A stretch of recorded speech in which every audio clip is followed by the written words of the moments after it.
जिन्हें भगवान पर अधूरा विश्वास है, एक बार इस कहानी को सुन लें, विश्वास अटूट हो जाएगा। वृंदावन शहर में एक वैद्य थे जिनका मकान भी बहुत पुराना था। वैद्य साहब अपनी पत्नी को कहते कि जो तुम्हें चाहिए एक चिट्ठी में लिख दो। दुकान पर आकर पहले वह चिट्ठी खोलते, सामान के भाव देखते, फिर कान्हा से दुआ करते कि सांवरे, मैं केवल तेरी इजाज़त से तुझे छोड़कर यहाँ दुनिया में आ बैठा हूँ। तू मेरी आज की व्यवस्था कर दे, उसी समय यहाँ से उठ जाऊँगा।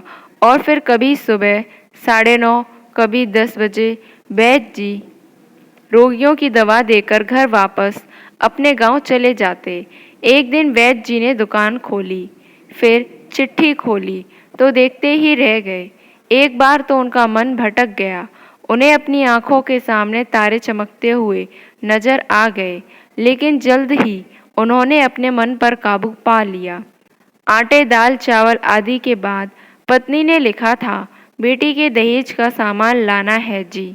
कुछ देर सोचते रहे, फिर बाकी चीज़ों की कीमत लिखने के बाद दहेज के सामने लिखा, यह काम मेरे कान्हा का है, कान्हा ही जाने।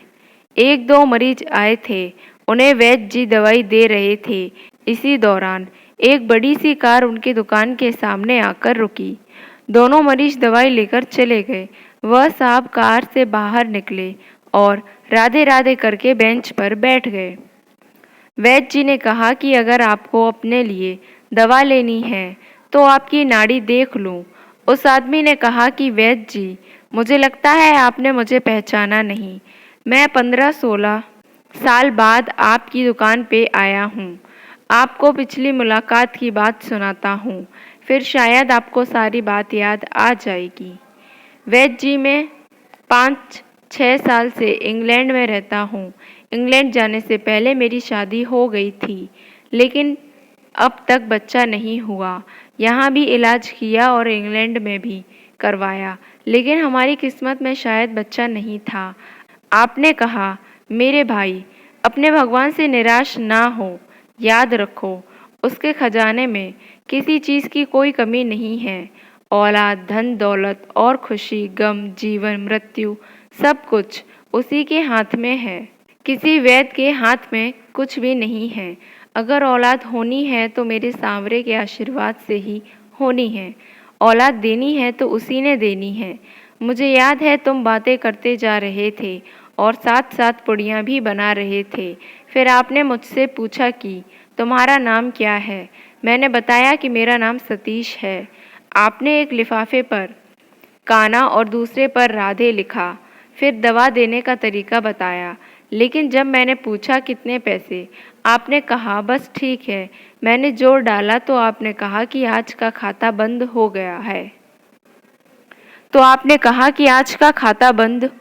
है। मैंने कहा मुझे आपकी बात समझ नहीं आई।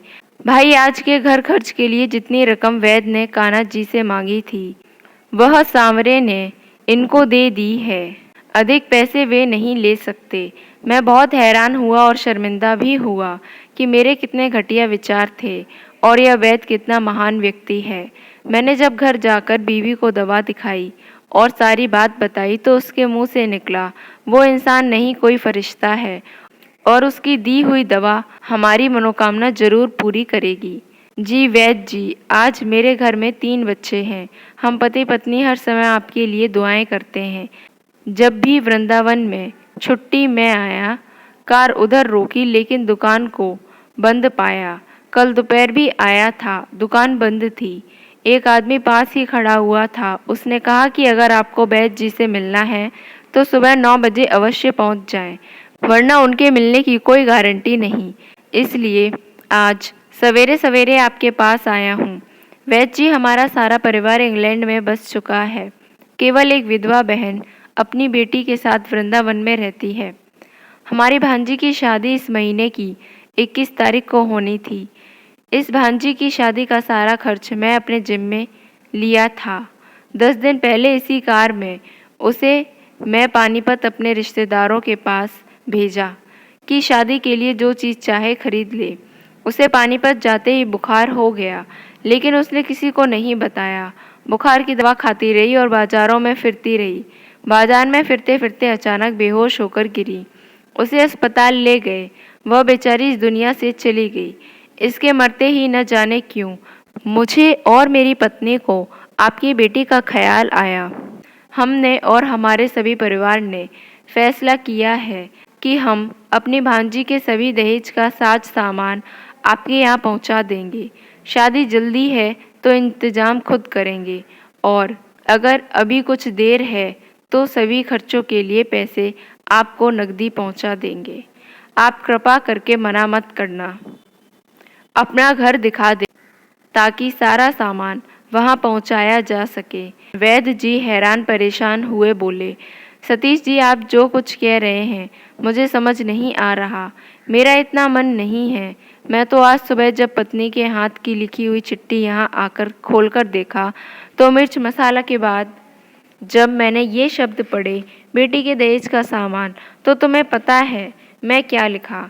आप खुद यह चिट्ठी जरा देखें। सतीश जी यह देखकर हैरान रह गए कि बेटी के दहेज के सामने लिखा हुआ था, यह काम कान्हा का है, कान्हा ही जाने।